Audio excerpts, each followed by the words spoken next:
Well, hello and welcome to 2024. It's going to be great. Okay, it has a lot of potential. Okay, a lot of potential. So before I get into the numerology for the whole year for 2024 and tell you all about this wonderful numerology of 2024, I want to tell you like some of the astrology that's going on in January and how I really feel like it's setting the tone for the year. And by the way, I'm Jennifer, and thank you for joining me here at Readings at the Round Table. Again, Happy New Year. So what we have here is January is, I feel like there's a lot of changes going on in January, and I feel like it's setting the tone for the whole year. So we're starting off on January 1st, I feel like in the right direction because Mercury goes direct on January 1st. Mercury goes direct in Sagittarius. On the 4th, Mars moves into Capricorn. On the 11th, we have a new moon in Capricorn, and that moon is also conjunct Pluto. And this, I feel like, is a really big deal, but I'm going to go more into that on the zodiac video for the new moon in Capricorn. So watch your zodiac reading for the new moon in Capricorn, and you'll hear more about that. On the 13th, we have Mercury moving into Capricorn. On the 20th, we have the Sun moving into Aquarius, and we have Pluto moving into Aquarius. And this is a big deal, okay? Pluto is a slow-moving planet. And yes, I know he's been downgraded to like a dwarf planet or whatever. But the thing is, Pluto moves very slowly. The last time Pluto was in Capricorn and Aquarius was in the late 1700s. So just to give you that frame of reference. So Pluto is moving into Aquarius and he will be there for the next 20 years. He will be there until 2044. I do have a video coming out about this. It is just a shorter video. So I'm trying to work on my shorts and TikToks and stuff in 2024. So we'll see how that shakes out. But I do have a video coming out that is just about Pluto moving into Aquarius. On the 23rd, we have Venus moving into Capricorn, joining Mercury and Mars. So there's a fun party. On the 25th, we have a full moon in Leo. And on the 27th, we have Uranus going direct. Now, when Uranus goes direct, this is the last planet that we have retrograde right now. So we don't have another planet going retrograde until April 1st when Mercury goes retrograde again. And really, Pluto going retrograde on May 2nd is really going to kick off retrograde season this year. Okay? So at the end of January 2024, we have 5 planets in Earth. So we have Venus, Mars, and Mercury all in Capricorn. We have Jupiter and Uranus in Taurus. Then we have 2 planets plus South Node in Air. So we have Pluto and the Sun in Aquarius, and we have South Node in Libra. We have 2 planets in water. We have Neptune and Saturn in Pisces, and we have the North Node hanging out in Aries. It's going to be an interesting month. It really is. I do feel like there's a lot of game changers.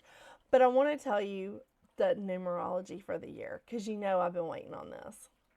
So I feel like this is a 44-8 year. Now, there are definitely numerology people that are disagreeing with me, and I understand those numerologists' thoughts. They're like wanting just to add the numbers like straight across, and I get that. That still equals an 8. So whether you think it's a 44-8 year or just an 8 year, either way is fine, and it's absolutely okay. You live in the vibration that you want to live in. If you don't think this is a 44 year, and I'm literally just adding 20 and 24 together, that's all I did. So if you don't think this is a 44-8 year, if you disagree with that part of my numerology, then just skip to when I start talking about the 8. But here's how I'm thinking it's going. I have a t-shirt to prove it. Live in abundance, because this is a year of manifesting and you can live in abundance. You need to choose what kind of abundance you want to live in. Do you want to live in an abundance of drama? Do you want to live in an abundance of like money or abundance of control, which is not a good idea, by the way. It's not. Do you just want to live in an abundance of like pain, or do you want to live in an abundance of health? These are you have lots of choices, and you can choose what you want, but this is a year of manifesting. This is definitely a year of creation. So the 44, the mantra of the 44 is, I am the vibrant light of magnificence and I humbly serve. That's awesome, isn't it? It really is. Because 44 is an architect. 44 is the alchemist, the master healer. So we're all living under that vibration of being able to create, to imagine, to dream, to build, having that architect and that alchemist like feeling right behind us. Because 44 is creates powerful, life-altering achievements. Wow. Wow. It is. It's a big deal. This is a very strong master number. It truly is. 44 is a great time to empower others, initiate positive impact, help mankind, just serve mankind. This is a wonderful time of original thinking, of really listening to the ideas and the inspirations that are coming into you from Spirit. This is a wonderful time to just get those thoughts coming in, those original thoughts coming in, and maybe you document them and use them another time, but this is a great time of having those ideas and those thoughts coming into you. I love that my dog is snoring so loud. I don't think you can hear her, but she is just like sawing logs over here. It's funny. Okay, so with the 44, this is a great time for you to show others how you persevered through difficult circumstances or how you got through a really hard time. This is a great time to uplift people and say, I've been here, I can help you. Or for you to, again, demonstrate saying, I've been here before, I know how to get us out of this. I know how to help us through this. The lesson of the 44, because again, we're under the vibration of that, so we're all going to be feeling these lessons. The lesson of the 44 is empowering others to have a positive impact on the world and acknowledge who they are while doing the same for ourselves.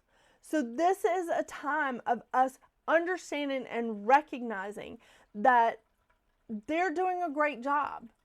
And like empower those people to have a positive impact on the world, but also acknowledge your contribution. It's a very important thought for this year, because 44 people can transform an idea into a powerful, original, life-altering achievement with magnificence and manifestation. Manifesting. Absolutely. Now let's move over to the 8. With the 8, the mantra of the 8 is, I embrace the power within me while honoring the divinity in others. Balance. We're embracing who we are, our own personal power, and honoring the divinity in others at the same time. That is a great balance. It really is. Excuse me. 8 is all about abundance. It's all about abundance. It's all about understanding the infinite supply. There are people out there that have more money than you. There are people out there that have more power than you. But it doesn't mean that they are taking your share. Understand that there's an infinite supply of money, power, and inspiration. Imagination is there for everyone. And this is a good time for you to manifest and focus on your stuff, like your individual lane, just to use the vernacular. So again, this is a good time to set an example of self-empowerment for others. This is a good time to see the best in others. See the best in my cat. This is a great time of to check in with your finances, to like work with your banking. This is a wonderful time of embracing healthy ambition. And yes, ambition can be very healthy. It's that fire in the belly that gets it going, right? That says, I want to create, I want to be, I want to build, all of those things. That's a very healthy thing. Going overboard on the ambition, then we start getting into unhealthy places, right? And being driven in the wrong direction. Just saying. This is also a time of karma. So this is a time of reaping what you've sown. This is definitely that karmic justice coming into play, where we are reaping the rewards or the benefits or the consequences of our actions. So keep that in mind as like you go through the year. I really do. I do love the 8. I really do. I mean, 8 people are truly interesting people, because an 8, when you turn it over on its side, is the infinity sign. So 8s are a great group of people. The lesson of the 8, which we're all again in that vibration of, is to lead with compassion for others and ourselves, and not lead from the ego. Lead with compassion for others and ourselves, and not lead from the ego. This is hugely important. It really is. Be compassionate for yourself in your manifesting, in your growth, in whatever it is that you're doing, in your learning. And be compassionate for others as well. 8 people are they're really interesting because they are destined to lead lives that are energetic, helpful, and courageous. Those who are 8s utilize discipline and discrimination in all that they do. I mean, every time I read the notes about like 8 and 44, I'm just like, oh, I know I'm not an 8 or a 44, but it's really cool. I just want to let you know, it's really cool, and I'm excited about this year. I mean, what an awesome time. So I want to cover the shadow sides here, all right? Because the shadow side of both of these numbers are, again, similar, but a little different. So the shadow sides of a 44 can abuse the power that they have, can be driven by an unhealthy focus on success or ambition. Yeah. And too much emphasis on control. When we move over to the 8, we see the shadow sides here are feeling responsible for other people's choices. Taking on extra responsibility, because if we take on extra responsibility for something, then that means that we have more control. Do you see the problem here? Trying to fix other people, and that's challenging because here I am, I'm a Virgo, and I want to fix it. If somebody tells me there's something wrong going on in their lives, I'm like, oh my gosh, no, just let me do it. Let me do it. I can fix it for you. I can fix it.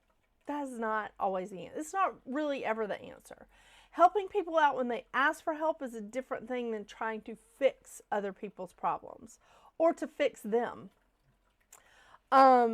And having an unhealthy attachment to the material part of our lives. Having an unhealthy attachment to money or to like big houses or bigger lifestyles. We need to like watch out for that this year.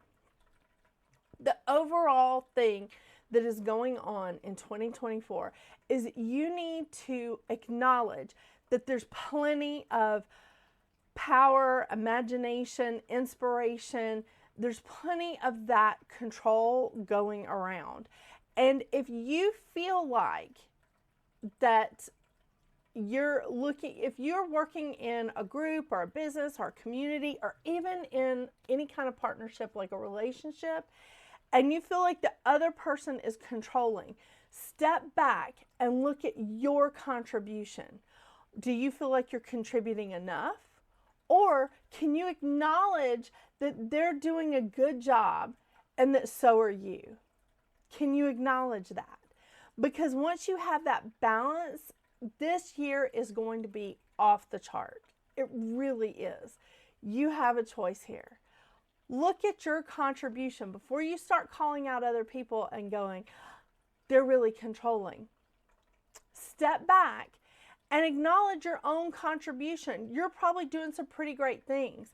But if they're taking the lead in something, it means that maybe they have more experience. Maybe they know more about this subject. Or maybe no one else is doing the job. Step back and acknowledge your contribution. Embrace that. Work with some compassion for yourself, right? Honor your power, right? Embrace your power. That's the mantra of the 8. Embrace your power, honor who you are, but also honor the divinity in others and acknowledge that other people's contributions is just as important as yours.